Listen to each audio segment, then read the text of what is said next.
바리새파의 양대 산맥이 있습니다. 뭐 어디서 들어보셨을 거예요. 샴마이 학파가 있고 힐렐 학파가 있습니다. 이 샴마이 학파는 굉장히 율법 중시, 고지곧대로 원칙, 이게 샴마이 학파고요. 힐렐 학파는 조금 더 유연한 스타일입니다. 그래서 어떻게 보면은 힐렐 학파가 많은 경우에 우리한테 더 설득력이 있어요. 그래서 후대 랍비들이 힐렐 학파를 더 인정을 하는 경향이 있었습니다. 그런데 이 사람들은 조금 유연하다 보니까 그 시대 사람들이 원하는 걸 또 막 귀에 순하게 해주는 것도 있어요. 그래가지고 이혼에 대해서 완전히 여자한테 불리하게 가르치기도 한, 그래서 이건 좀 아닌데 뭐 이런 것도 있는 사람입니다. 그런데 이 샴마이 학파, 그 고지곧대로 율법적인데 어떤 분이 찾아갔어요.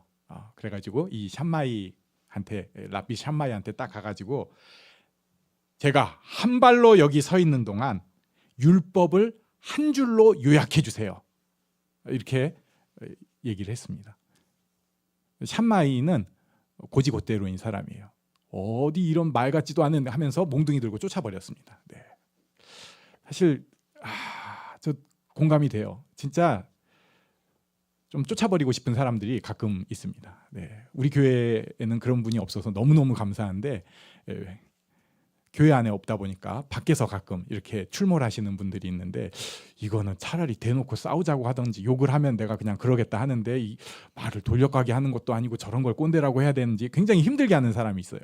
아마도 이 샴마이는 이 질문에 대해서 그렇게 받아들인 것 같아요. 어떻게 이 율법을 이걸 그렇게 한 줄로 넣어 한 줄 한 다리로 서 있다가 다리로 다시는 못 서게 만들어 버린다, 이런 스타일이었는데, 그런데 힐렐한테 이 사람이 또 찾아갔습니다. 같이 질문을 했어요. 그랬더니 힐렐은 자기 스타일대로 답변을 한 게 뭐냐면은 네 자신이 싫어하는 일을 이웃에게 하지 말아라, 이렇게 얘기를 해줍니다. 이거 또 어디서 들어보셨을 거예요. 근데 배경이 이런 배경이에요. 네 자신이 싫어할 일을 남한테 하지 말아라, 이웃에게 하지 말아라. 저는 이 배경까지 듣고 나니까 힐렐도 이 사람한테 되게 얘기하기가 싫었나 보다. 야, 너 그런 질문 하고 다니면 다 싫어하잖아. 그런 얘기 좀 하고 다니지 마. 이 얘기를 이렇게 한 게 아닐까.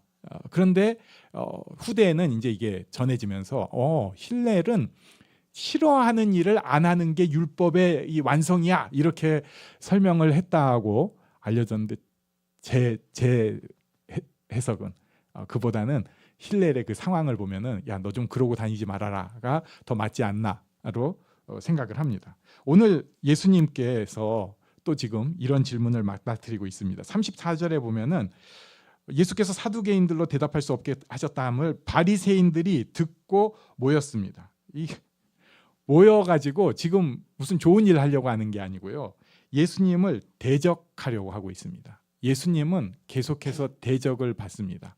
잠시 쉬는 때도 있지만 계속해서 대적을 받습니다. 복음은 대적을 받는 것입니다. 복음은 빛이기 때문에 계속해서 공격받을 수밖에 없어요. 우리가 진짜 예수님 잘 믿는다면 쉽지 않은 길입니다.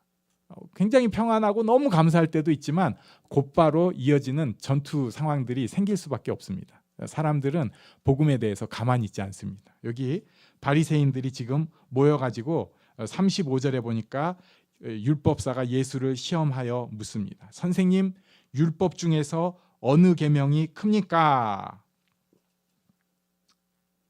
이 어느 계명이 큰가? 결국 이걸 통해서 예수님이 무슨 답변을 하든지 그거 가지고 논쟁거리, 논란거리를, 또 공격거리를 찾겠다 하는 그런 심보라고 볼 수 있어요. 그때 예수님의 답변, 우리 37절을 같이 읽습니다. 시작. 예수께서 이르시되 내 마음을 다하고 목숨을 다하고 뜻을 다하여 주 너의 하나님을 사랑하라 하셨으니, 마음을 다하고 목숨을 다하고 뜻을 다하여 주 너의 하나님을 사랑하라. 이것은 신명기 6장 5절 말씀에서 그대로 가져온 것입니다. 너는 마음을 다하고 뜻을 다하고 힘을 다하여 내 하나님 여호와를 사랑하라. 유대인들이 매일 아침 저녁으로 하는 그 쉐마 기도의 일부 내용이기도 합니다. 이 마음과 목숨과 뜻을 다해서 하나님을 사랑하라는 것은 전 인격을 포괄하라는 하는 거예요. 그래서 번역에 따라서 조금씩 뭐 달라질 수 있습니다. 뭐 순서가 바뀔 수도 있어. 아무튼 전 인격으로 하나님을 사랑하라. 이것이 첫째 계명이라는 거예요. 그런데 예수님께서 여기서 조금 더 파격적인 설명을 하시는데 38절, 39절 같이 읽습니다. 시작. 이것이 크고 첫째 되는 계명이요 둘째도 그와 같으니 내 이웃을 내 자신같이 사랑하라 하셨으니. 아멘. 둘째도 그와 같다. 그러니까 크고 첫째 되는 계명이요 라고 하셔서 마치 그 다음은 작고 뒤따른 게 아니고 39절에 명확하게 말씀하세요. 둘째도 그와 같으니 본질적으로 같다. 비슷하다. 플러스 알파로 덧입혀지는 게 아니라 같은 정도의 중요성을 가지는 그런 내용인데 그것이 내 이웃을 내 자신같이 사랑하라. 이것은 레위기 19장 18절입니다. 원수를 갚지 말며 동포를 원망하지 말며 내 이웃 사랑하기를 내 자신과 같이 사랑하라. 나는 여호와니라. 이 말씀을 민수기 신명기 말씀, 신명기 6장 5절 말씀에 갑자기 레위기 19장 말씀을 싹 가져와 가지고 붙이신 거예요. 그러면서 40절에 한 번 더 설명하십니다. 이 두 계명이 온 율법과 선지자의 강령이니라. 이 온 율법과 예언자들의 가르침이 이 두 계명에 매달려 있다. 이 두 계명에 의지해서 이 모든 율법, 선지자의 가르침, 그러니까 구약 성경 전체가 이 두 가르침에 걸려 있다, 기대 있다, 매달려 있다. 이렇게 설명을 한 것이에요. 네. 우리가 잘 아는 말씀입니다. 예수님께서 오늘 강조하신 것, 첫 번째 하나님 사랑, 그리고 하나님 사랑 그 다음에 곧바로 붙여서 이웃 사랑. 먼저는 하나님 사랑을 한번 보려고 합니다. 하나님 사랑은 하나님과 사람 사이의 인격적인 관계입니다. 그래서 인격적인 믿음으로 시작해서 인격적인 사랑으로 진행이 되는 게 하나님과 인간 사이의 관계입니다. 이거는 인격이라는 거예요. 이게 뭐 말로 표현할 수 없는 인간의 전 존재, 인격의 사랑이라는 것입니다. 그래서 이것을 뭐 CCC에서 나오는 소책자에 보면은 지적, 감정적, 의지적, 이것을 인격의 3요소로 보고. 근데 이런 거는 요즘은 이제 조금 약간 유행에 처진 해석입니다. 인격을 그렇게 쪼개려고 지, 정, 의 이렇게 세 가지로만, 이거는 이제 초등 학문이라고 할 수가 있고, 전 인격이라는 걸 그렇게 설명 쉽게 할 수 없다. 아무튼 그 모든 요소를 통해서 하나님을 사랑하는 것이다. 이것은 우선순위 면에서 인생의 큰 그림에서도 하나님을 우선순위로 잡고, 그리고 내 삶의 작은 부분에서도 하나님을 우선순위로 잡고 살아가는 것이다 라고 설명을 할 수 있어요. 사랑은 흉내를 잠깐은 낼 수 있는데 억지로 사랑을 할 수는 없습니다. 그래서 하나님을 사랑하라 하는 것은 흉내내는 어떤 겉모습의 종교적인 행태가 아니라 우리의 전 인격이 하나님 앞에 사랑으로 계속 나아가야 된다는 것을 뜻해요. 그래서 이것을 사도 바울이 계속 묵상을 하다 보니까 너무 놀라운 거예요. 내가 왜 하나님을 사랑할까? 하나님이 나를 왜 사랑하실까?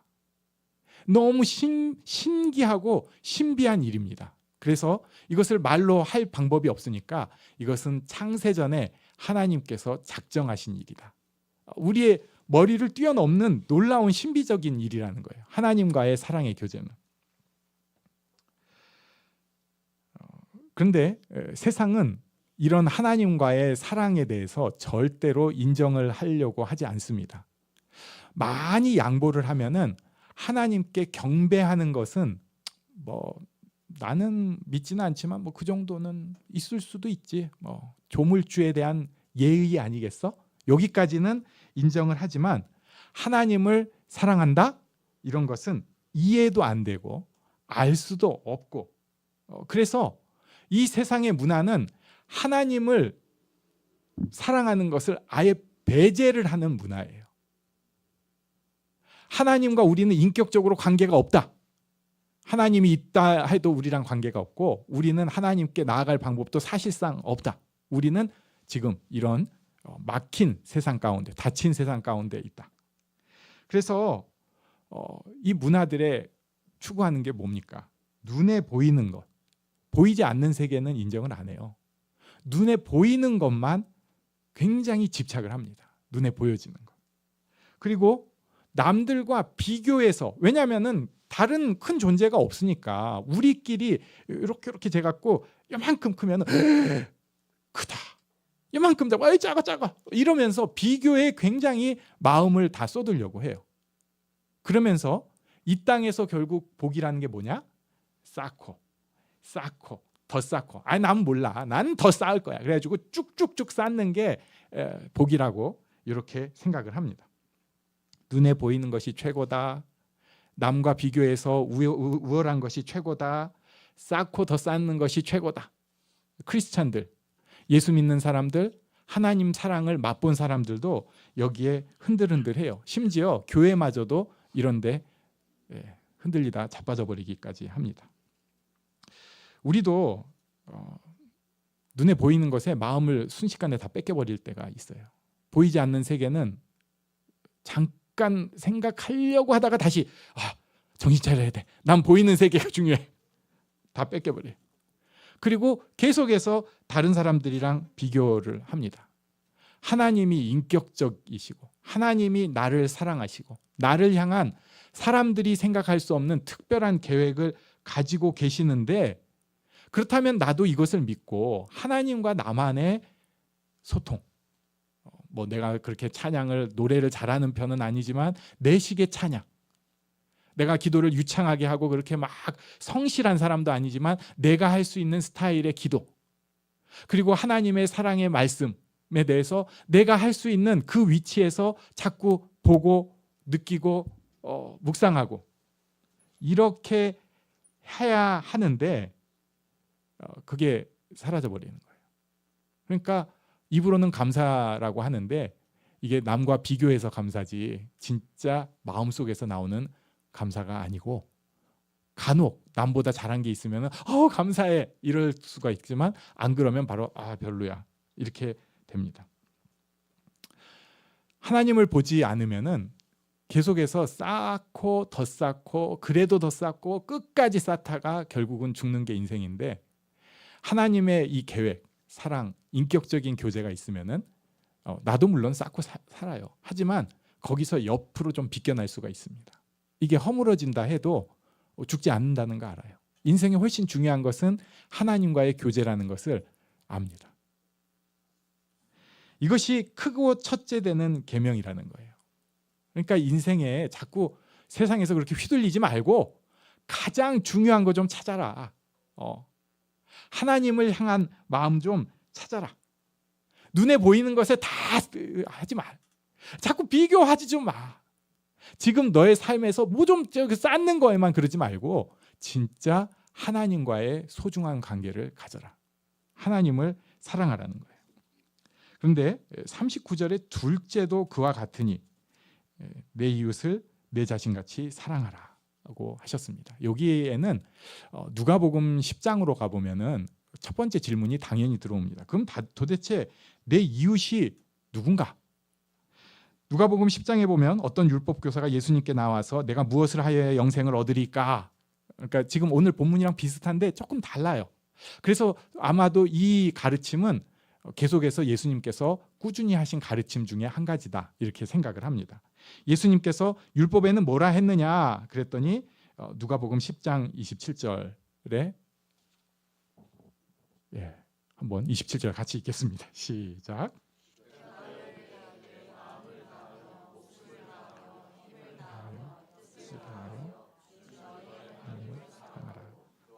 내 이웃을 내 몸과 같이 사랑하라. 이렇게 답을 했어요. 그랬더니 예수님이 네 대답이 옳도다. 이를 행하라. 그러면 살리라 하니까 이 사람이 자기를 옳게 보이려고 예수님께 질문한 것. 내 이웃이 누굽니까? 라고 질문을 해요. 여기서 예수님께서 유명한 예화를 말씀하시죠. 이 예화를 또 막 이상하게 자꾸 해석을 하는데 그냥 곧이곧대로 이웃이 누군지를 알려주시는 예화예요. 예루살렘에서 여리고로 가다가 강도 만난 사람이 있습니다. 강도들이 이 사람 옷 벗기고 때려서 거의 죽은 것을 버리고 갔습니다. 제사장은 피해 갔고요. 레위인도 피해 갔어요. 그런데 사마리아 사람이 그를 보고 불쌍히 여겨서 상처 치료하고 쉼터로 데리고 가서 그냥 제가 30만 원 주면서 돌봐달라. 비용 더 들면 내가 돌아올 때 갚아주겠다. 이렇게 얘기를 합니다. 그러니까 예수님께서 질문을 하세요. 누가 이웃이냐? 누가 이웃이냐? 이것이 누가복음 10장 36절과 37절에 누가 이웃이냐? 그랬더니 그 율법학자가 뭐라고 대답합니까? 자비를 베푼 자입니다. 사마리아인이라고 대답을 못해요. 왜냐하면 사마리아인은 꼴보기가 싫거든. 왼수거든. 차마 그런 말은 하기가 싫으니까 자비를 베푼 자입니다 하니까 예수님께서 너도 이와 같이 해라 하는 거예요. 그럼 여기서 예수님께서 가르쳐 주시는 이웃은 누굽니까? 내 옆에 있는 사람이에요. 지금 우리가 보고 있는 사람, 심지어 길 가다가 마주친 사람, 어떨 땐 꼴보기 싫은 사람일 수도 있고 어떨 때는 정말 섬기고 싶은 사람일 때도 있고 어떨 때는 상처가 쌓이고 쌓여서 굉장히 선을 잘 그어야지 지혜로운 사람인 그 사람일 수도 있습니다. 그 사람이 바로 이웃이라고 말씀하시고 우리가 그런 사람의 이웃이 돼 주라는 거예요. 네가 섬겨라. 네 이웃이다. 옆에 누가 있는가? 네 이웃이다. 어렵습니다. 손해가 생기고요. 피해를 봅니다. 심지어는 내가 더 사랑하는 사람들 있잖아요. 이 사람들을 저 예수님께서 말씀하신 이웃을 돕다가 보니까 내가 더 사랑하는 사람들이 피해가 오는 경우가 있을 수밖에 없어요. 네. 그러면은 안 하고 싶습니다. 나는 이제 여기서 이 길에서 벗어나겠다. 나는 이제는 그냥 상처받지 않고 살고 싶다. 이게 현대인들에게 있는 제일 큰 마음인 것 같습니다. 그래서 사람들이랑 부딪히기보다는 그냥 스마트폰 속에서 있고 싶은 거예요. 동영상 통해서 마음을 그냥 위로받고 싶은 거예요. 맛있는 거 그런 걸로 그냥 위로받고 싶지 사람들이랑 자꾸 내가 희생을 하려고 하니까 너무 상처받는 일이 많아요. 점점 못하겠어요. 그런데 예수님께서 그런 우리한테 명령을 하시는 거예요. 안다. 네가 이웃이 되라. 네가 지금 대단한 일을 하는 게 아니라 네가 할 수 있는 일. 사마리아인은 끌고 가서 뭐 주막에 데려가서 그 쉼터에 데려가서 30만 원 주면서 내가 오면 뭐 그것까지 아니더라도 지금 갈 때 옆에서 옷이라도 하나 덮어주고 아니면은 일으켜 손잡아 일으켜주고 거기까지라도 해야 된다. 이렇게 예수님께서 말씀하시는 것입니다. 참 어렵습니다. 어렵습니다. 내 이웃을 내 몸과 같이 사랑하라고 하셨어요. 이웃은 그렇다 쳐요. 그럼 도대체 내 몸과 같이 사랑하라는 건 도대체 무슨 말씀입니까? 이것에 대해서 이렇게 생각을 하기도 합니다. 먼저 나를 사랑하자. 우리가 우리를 사랑하지 않으니까. 그런데 그 다음에는 그렇게 이웃을 사랑해야 된다. 그래서 나를 사랑하고 이웃을 사랑해야 된다. 이렇게 설명을 하기도 하는데 저는 뭐 그런 해석도 충분히 맞다고는 생각을 하는데 조금 더 달리 생각을 해볼 필요가 있어요. 내 몸과 같이 사랑을 하라는 것은 디테일을 살려서 사랑을 하라는 것입니다. 제가 어제 입에 구멍이 났습니다. 진짜 구멍이 아니고요. 여기 이렇게 헐었어요. 이를 닦아도 짜증이 나고 뭘 먹어도 막 화딱지가 나고 가만히 있다가 안 아프다가 어떻게 한번 했는데 막 아파가지고 머리가 쭈삣쭈삣 서요. 이게 내 몸에 대한 디테일입니다. 지지난주에는 제가 또 이렇게 경추라고 유식한 말로 표현하는데 여기 어디가 이렇게 했어요.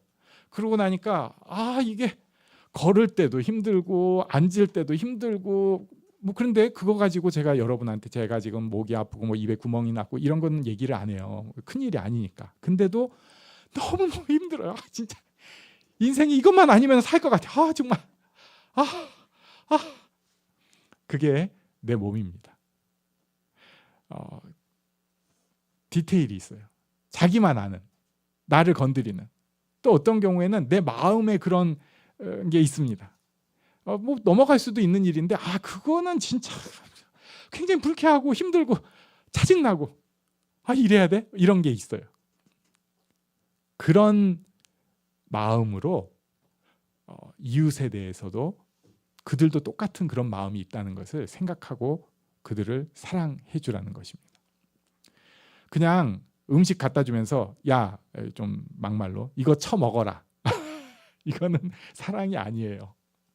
그 사람이 지금 배가 고픈지, 이 음식을 먹기에 적합한 상황인지, 그 사람이 진짜 이것을 원하는 건지, 아니면 그 사람이 겉으로는 싫어하지만 내면에는 이게 꼭 필요하니까 어떻게 지혜롭게 줘야 되는지까지 생각하는 모습이 내 몸과 같이 사랑하는 것입니다.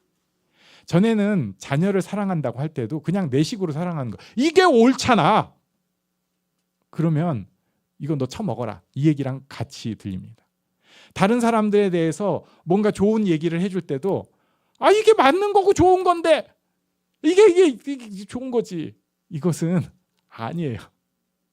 진짜 그 사람에게 필요하고 지금 상황에서 이렇게 하는 게 맞는지 조금 더 한 번 더 내 몸처럼 생각을 하라는 것입니다. 하나님 사랑하고 이웃을 사랑하는 게 현 세태하고 안 맞는 일이고요.